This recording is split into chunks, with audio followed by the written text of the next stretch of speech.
Hello everyone, I'm Walt. Welcome to one of my famous little walk and talks as we are here with part 41 of 100 Ways to Motivate Yourself. And this one I think is a pretty good one. It's a little bit controversial and kind of idea, but really just to dive into it, this one is to be a good finisher in the application of finishing tasks you begin to do.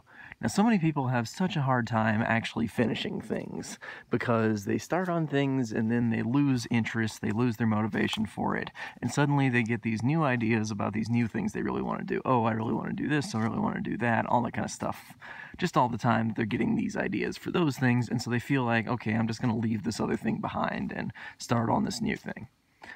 And so, to begin with, I'll say that sometimes that is okay if you realize like you have a really positively conditioned subconscious mind and it's very loving and it's very helpful. It's not kind of trying to steer you wrong like a wrongly programmed one will attempt to do.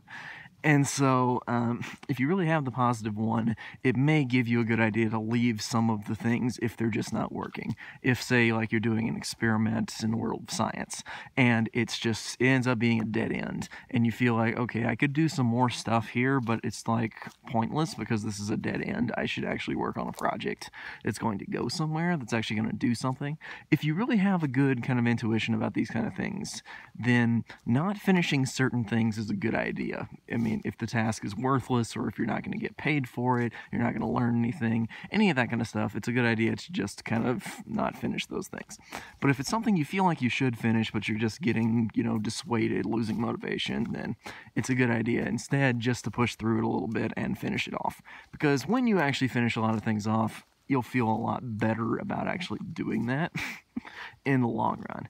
Now, one of the other big parts about this particular part is the author goes and talks about a self-motivation seminar he was giving about this guy who comes up to him afterwards and says his problem is that he never finishes anything, and he asks him for affirmations that would help him finish things. And so the author here says, okay, do you really think affirmations are going to work?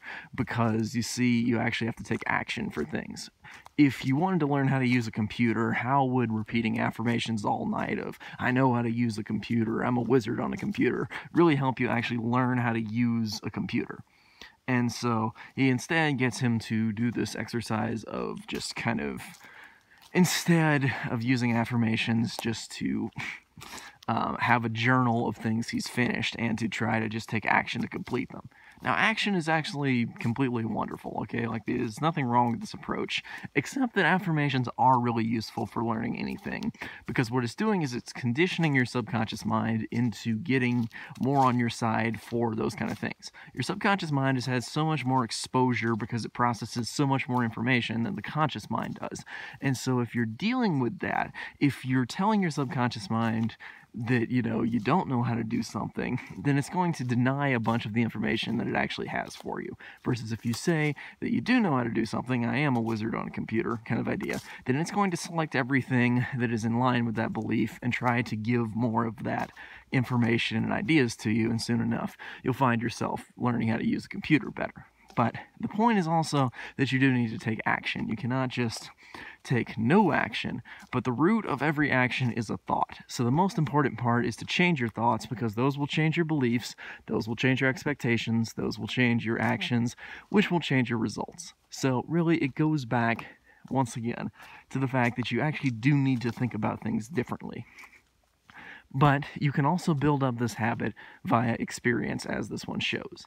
Through the pattern of experience of finishing things and completing things, you'll find yourself more motivated, more successful, and all that kind of thing. But yeah, that's about it for part 41. I will see you guys next time with part 42, which will be our answer to life, the universe, and everything there. 42. So I'll see you guys then. Stay tuned, and see you then.